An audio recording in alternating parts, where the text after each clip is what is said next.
Oke, assalamualaikum warahmatullahi wabarakatuh. Jumpa kembali dengan saya, Mr. Dedi, ya, Dedi Hendrianto.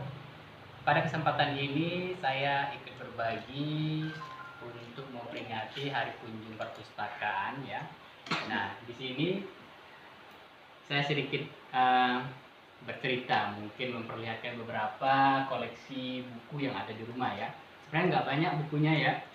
Yang buku yang saya miliki di sini hanya beberapa saja. Itu buku-buku yang saya gunakan untuk menunjang pembelajaran, kemudian buku yang digunakan untuk referensi, ya, juga referensi dalam penulisan laporan penelitian tindakan kelas, dan juga buku-buku literasi seperti novel dan buku-buku cerita, ya.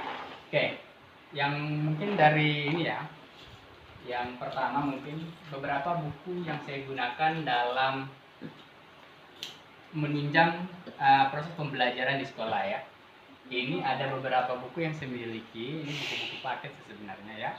Buku paket mulai dari buku SD, SMP, dan juga SMA. Di sini beberapa yang bisa saya gunakan dalam pemberian materi kepada anak didik supaya materinya lebih bervariasi, sehingga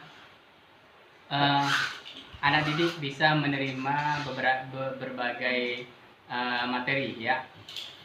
Terkadang materi-materi yang disampaikan agak sedikit ada kesamaan antara SMP dan SMA. Nah, saya bisa mengambil salah satunya mungkin dari SMP, materi SMP. Ada juga terkadang yang ada di materi SMA juga menjadi referensi saya dalam pemberian atau mengajar di sekolah, ya. Nah, contohnya di sini ada beberapa. Ini sebenarnya ini ada nih. Nah, Headlight, ya, ini sebenarnya buku lama, ya, 2004 dulu, ya. Tetapi beberapa materi di sini masih bisa saya gunakan untuk pembelajaran di masa sekarang ini. Ada beberapa materi yang masih bisa digunakan. Nah, jadi saya memakai buku ini. Ini bahasa Inggris sebenarnya untuk SMA ini. Oke. Nah, ini beberapa buku dalam pembelajaran, dalam mengajar, buku paket, ya. Nah, kemudian saya juga punya beberapa tentang materi, ya. Ini di samping ini juga ada beberapa materi bahasa Inggris. Ini salah satunya itu NA to Z of English Grammar and Usage, ya. Ini ada buku tentang grammar, ya, tentang tata bahasa. Nah, ini sering saya gunakan karena kenapa? Menurut saya ini agak lumayan lengkap tentang tata bahasa dari A sampai Z. Nah, di sini ada beberapa informasi atau, ya, penjelasan, ya, penggunaan tata bahasa mulai dari A sampai Z. Di sini tergambar di buku ini. Ada juga beberapa yang lain tentang grammar. Saya juga punya ini Modern English Practical Reference Guide. Ya, ini juga beberapa buku yang bisa saya gunakan dalam tata bahasa, ya, penggunaan tata bahasa Inggris, ya, grammar, ya. Nah, ini yang terkait tentang kebahasaan, ya, bahasa Inggris. Ada juga saya memiliki referensi atau buku terkait tentang manajemen, ya, manajemen pengelolaan kelas atau teknik atau strategi pembelajaran yang bisa diterapkan di dalam pengajaran. Misalnya di sini salah satunya yang saya miliki, ini ada dua, ya. Ini ada Active Learning, ya, 101 cara belajar siswa aktif. Ya, masih sama juga tentang teknik pembelajaran. Di sini ada juga Collaborative Learning Techniques atau teknik-teknik pembelajaran kolaboratif. Nah, ini biasanya saya gunakan juga untuk mencari inspirasi di dalam mendesain atau menyusun skenario pembelajaran. Jadi supaya kelasnya tidak monoton, mungkin tidak pasif. Saya juga biasanya membaca buku ini karena ada beberapa banyak strategi pembelajaran yang bisa kita dapat dari buku-buku ini ya. Kemudian apa?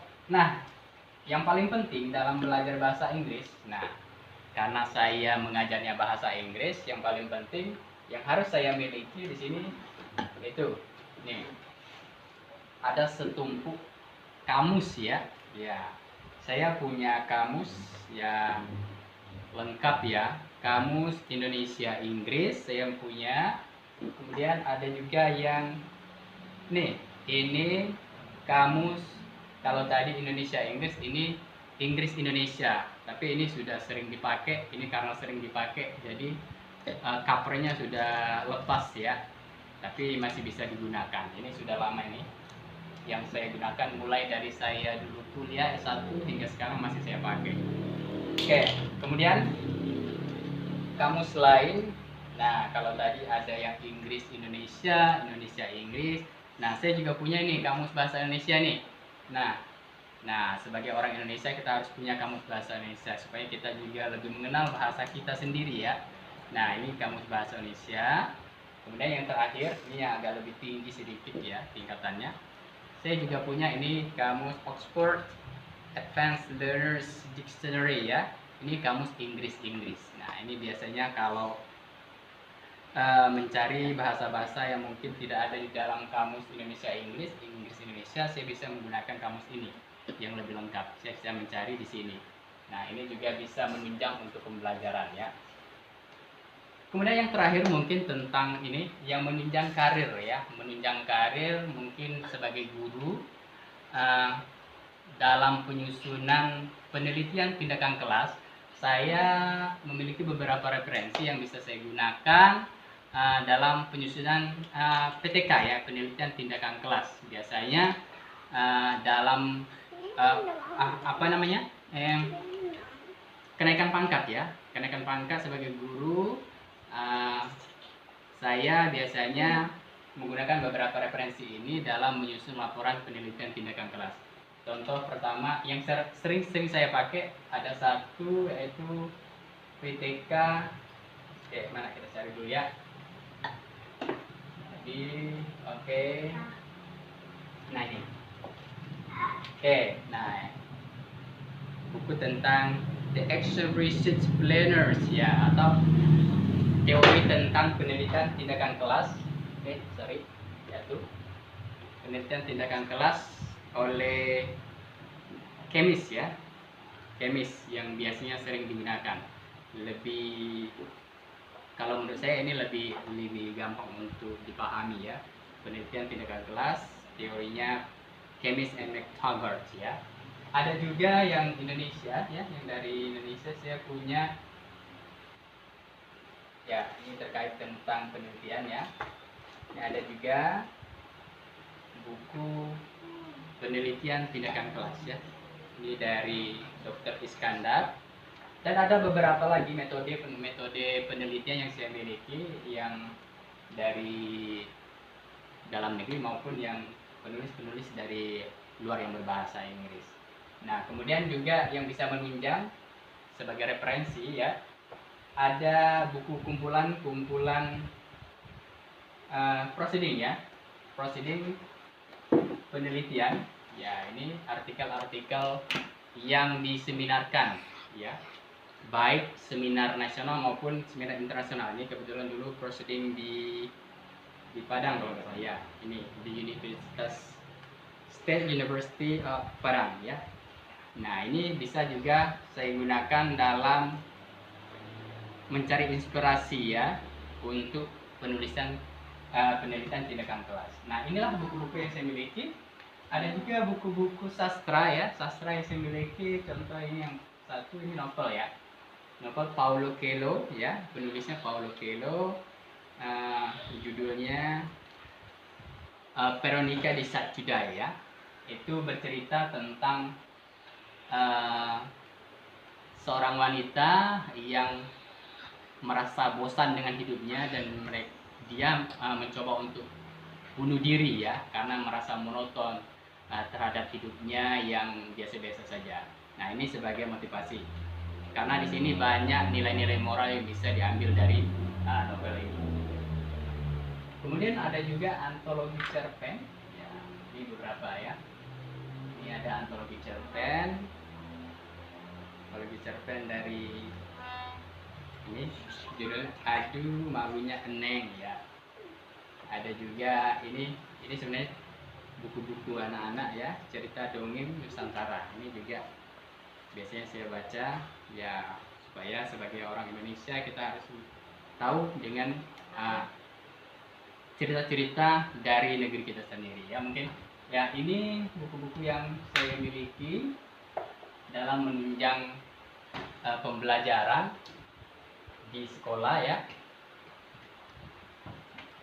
baik itu menunjang untuk materi pembelajaran dengan peserta didik maupun menunjang karir dalam penyusunan bahan untuk kenaikan pangkat. Mungkin itu yang bisa saya berbagi dalam kesempatan ini. Ya, mudah-mudahan ini menjadi motivasi bagi kita semua untuk tetap menggiatkan literasi ya, membaca untuk mencari pengetahuan yang lebih ya, untuk mencari apa yang tidak kita ketahui ya. Dengan membaca kita bisa keliling dunia ya. Ya, kita bisa tahu seluruh dunia dengan membaca. Oke, cukup sekian video dari saya. Sampai ketemu di lain kesempatan. Salam literasi. Wassalamualaikum warahmatullahi wabarakatuh.